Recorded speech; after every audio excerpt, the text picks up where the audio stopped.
So today I'm going to continue with chronicling my journey into this new way of being. It's like the new world, this new way of being on the planet. And I, the last few hours have been very interesting.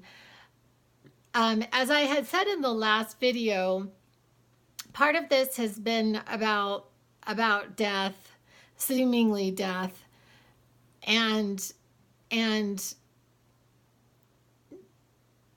the basic underlying premise is that we are indeed the creators of our reality. And I don't quite have that all together yet, in the sense that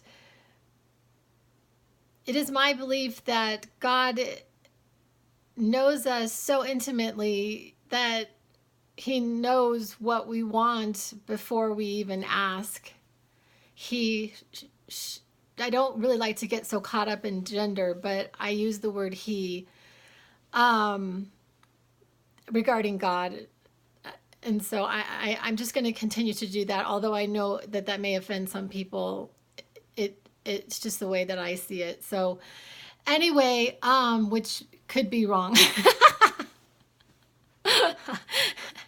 Anyway, but as a scientist, that I didn't realize that I was so much of, I had to chronicle this journey.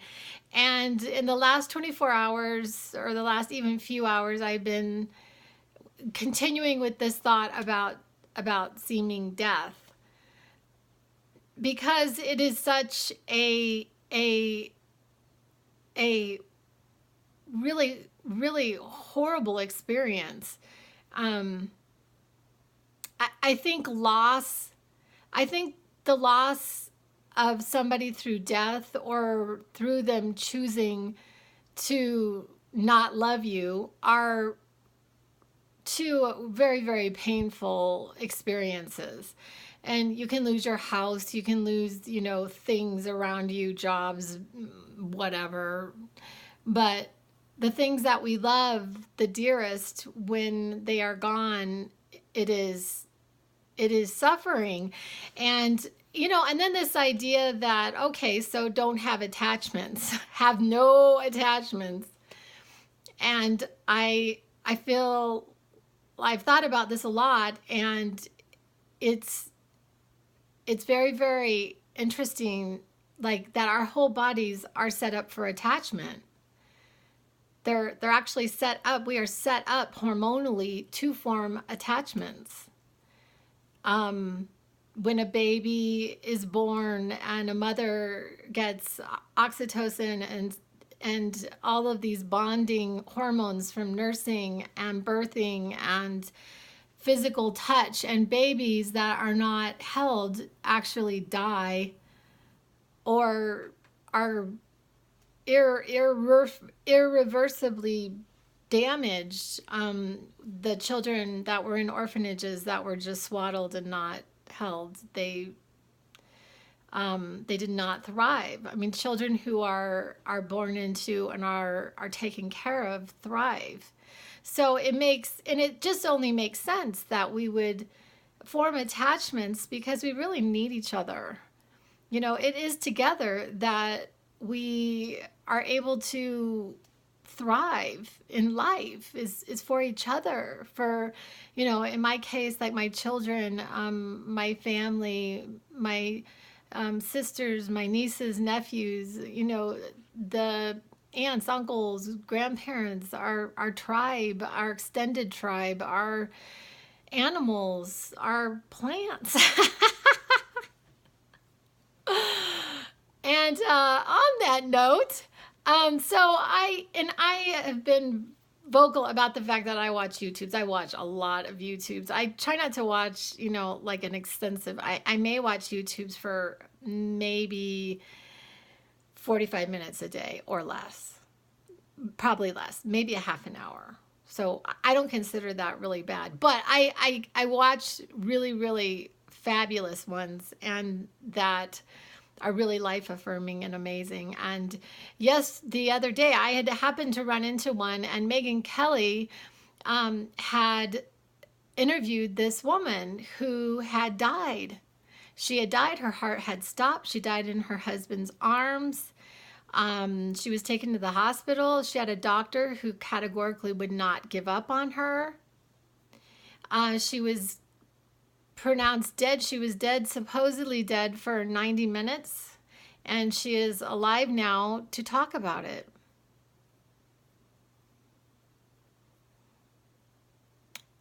And I sort of thought, and this was on, CBS, I think. I don't know what station it was. I actually don't have TV, so I don't know what station it was, but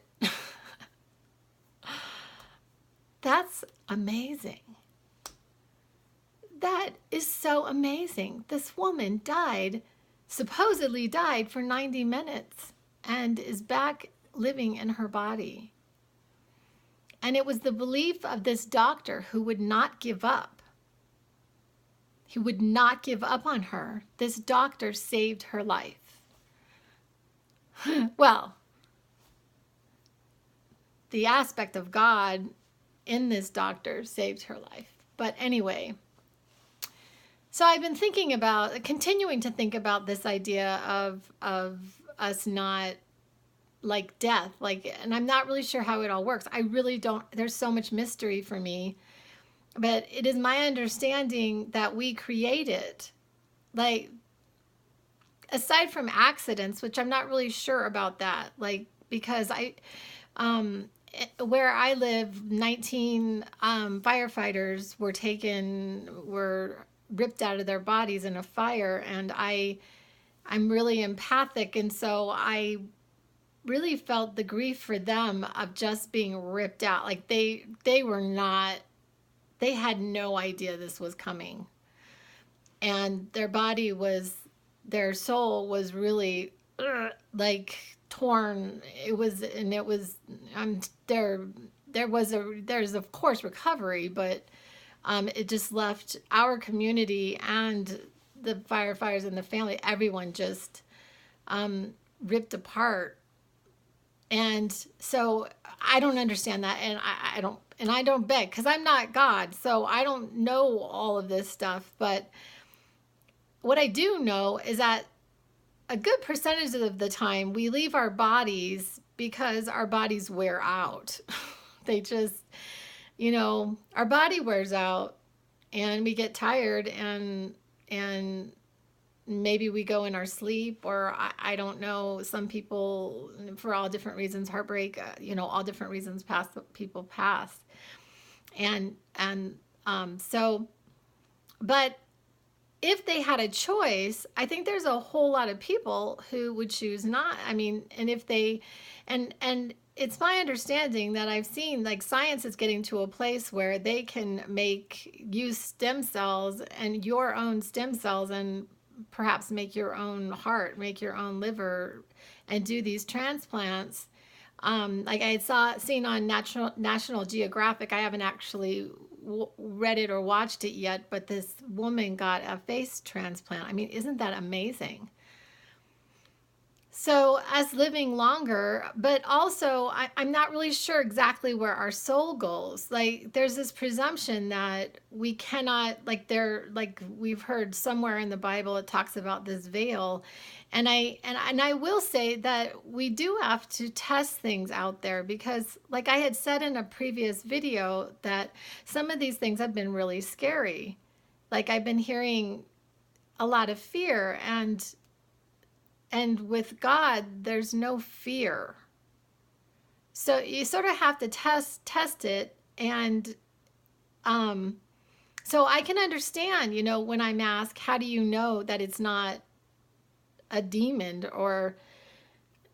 And I feel like I have the discernment in the sense that if it's of love, and it's God.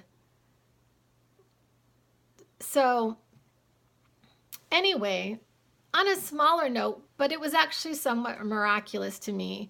Yesterday, I was out with one of my dear soul sisters, and we were walking along, and this man just walked up and said, "Do you want some sunflowers?"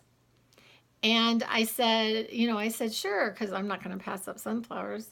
And he took us into this lot, and he was talking to us, and I picked out 3 sunflowers, and he was just this perfectly delightful man.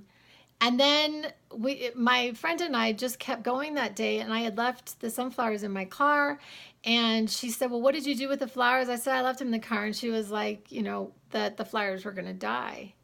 And I did. I when I got home, I saw that they were really severely wilted. I mean, they were really, on their last leg. And I said, "Well, I'm just going to put them in water, and I'm going to see what happens."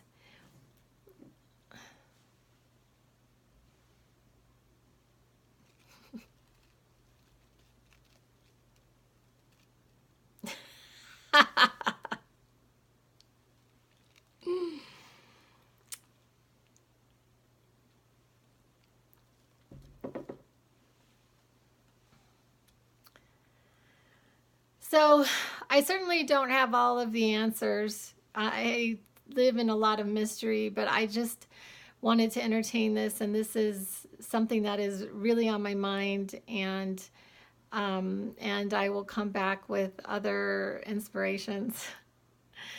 Love you guys. Bye.